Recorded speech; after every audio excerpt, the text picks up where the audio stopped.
संतों की ईश्वरीय ऊर्जा से ऊर्जान्वित है, तो उनकी साधना से, उनकी चेतना से यहाँ के सिद्धांत जीवंत है।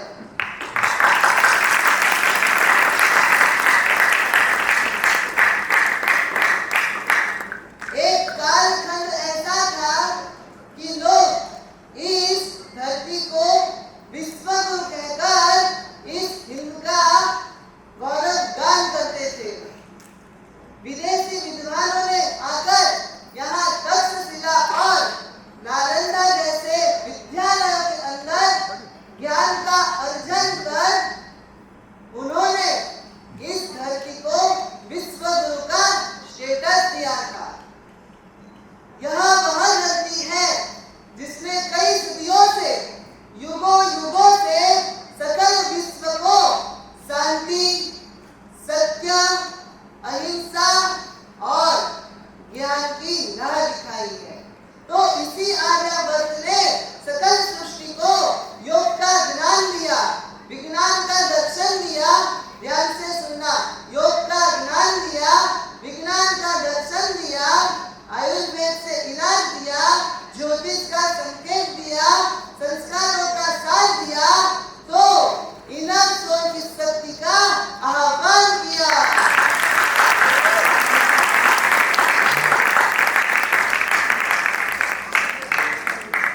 यहाँ की उर्मिला हो या यहाँ की हवा हो, जिनालय या शिवालय की लहराती ध्वजा हो या संस्कारों की अर्चा हो, यहाँ के त्योहार हो या यहाँ के व्यवहार हो, यहाँ के रंग हो या ऊर्जा तरंग हो, यहाँ के साधु संत हो या उनके सत्संग हो, यहाँ की क्रिया हो या यहाँ की विद्या हो, यहाँ का ज्ञान हो या यहाँ का ध्यान हो, हर एक चीज अनोखी है, हर एक वस्तु यूनिक है, हर एक तत्व धरोहर है और उसी श्रृंखला का एक एट्रैक्टिव विद्या है ये द्विशतावधान।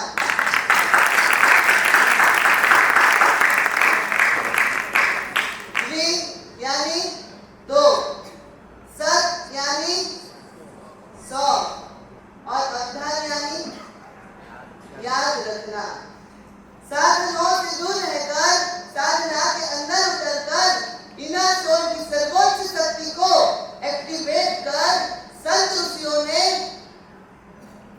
सर्वोच्च शक्ति को एक्टिवेट कर यहाँ के संत ऋषियों ने इस चेतना शक्ति को ज्वलन उजागर की है और उसी चेतना की ज्वलन शक्ति यानी आज का ये द्विशतावधान का आयोजन।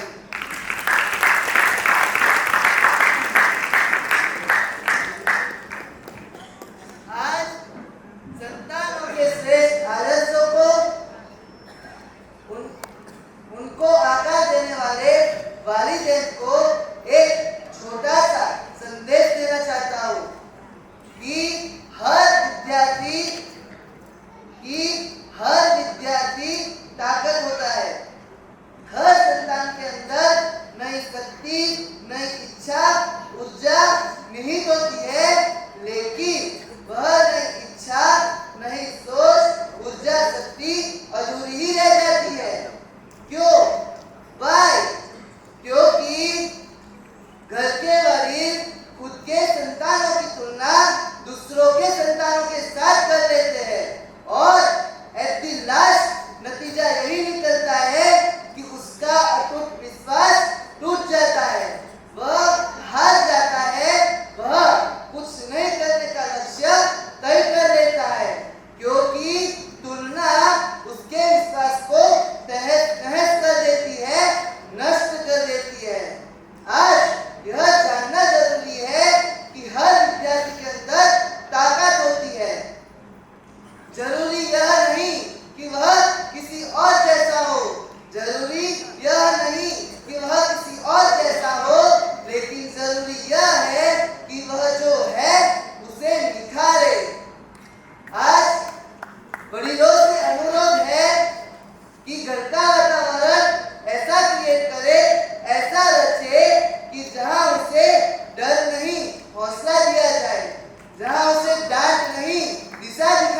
ध्यान से सुनना। जहाँ